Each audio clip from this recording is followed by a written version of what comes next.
These are TV shows that had perfect endings versus ones that dragged on and fell apart by the end. It's hard to think of any show that had a more perfect ending than Avatar: The Last Airbender. Not only was the entire final season almost perfection, those last couple episodes dealing with the Fire Lord, it was just so perfect. Pretty much every character had a great ending where the show stopped, like you had Zuko finally becoming the new Fire Lord, Aang obviously defeating Fire Lord Ozai and ending up with Katara. On the flip side though, Game of Thrones gave us one of the biggest fumbled endings of all time with season 8. The worst part about it is the actual ideas in season 8 for the most part were actually pretty decent. Like I think Daenerys turning was a good idea, but everything just needed a little bit more time to get fleshed out, and the sad part is HBO actually offered the showrunners to do up to 10 seasons. But no, they turned it down because they thought they could move on to bigger and better things, and instead they ended up ruining so many different characters. Like Jaime Lannister's entire arc gets thrown away in the last episodes. The Night King was being built up for years as this insane villain, and he just goes out in the most anticlimactic way I've ever seen. And them deciding who sits on the throne at the end of the day was just the final nail in the coffin. It was so unbelievably stupid. Loki is another show I think had a perfect ending, and it's because it finally learned from the rest of the MCU's mistakes. It learned we don't need a huge CGI battle to end every show and movie. Instead, we get the perfect emotional end with Loki making the ultimate sacrifice, and it was just the perfect conclusion to Tom Hiddleston's arc as this entire character that he's been playing for over 10 years. I feel like in about 10 years, Loki is going to be looked back upon as one of the greatest superhero projects ever made. The Office goes in the fumbled endings category for me, but just hear me out here because I actually do think the very final episode is pretty good. Angela and Dwight's wedding is very good. We get Michael back. Everything's good at the very end.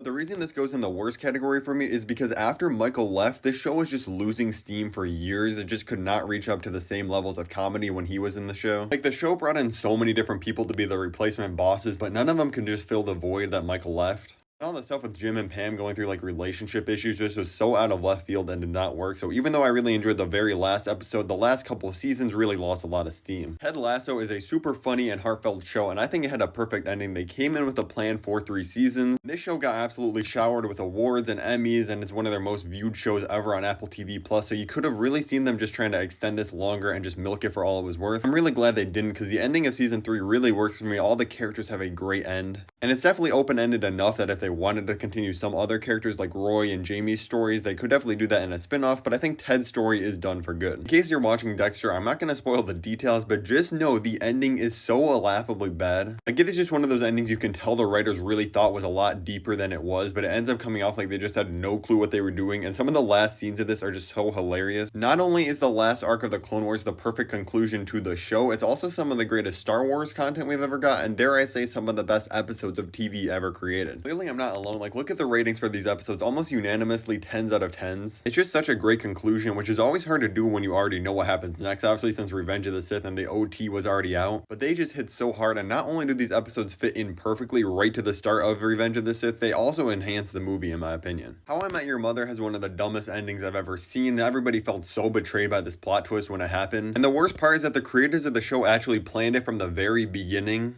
If anybody in the world cares, I'm going to spoil the ending. Essentially, when Ted's telling the story, it's revealed that, hey, in the very final episode, we're going to confirm that the mother was actually dead for 6 years. And apparently, the entire point of the story the entire time was to say he was in love with a different character in Robin, which just came so far out of left field. Attack on Titan is one of the greatest shows ever created, and the ending definitely lived up to the hype for me. There's so many just emotional moments in that very final episode between Mikasa, Armin, and Eren. And I think a bunch of the supporting characters also ended up in great places, like Levi. What really makes the ending so great, in my opinion, is at the very end, we get confirmation that even though this story is done, the cycle repeats, the war and violence just comes back again. It's really heartbreaking, but fits the theme of the show so perfectly, and it's a masterpiece. Hit subscribe and let me know your favorite and least favorite TV show endings of all time in the comments below.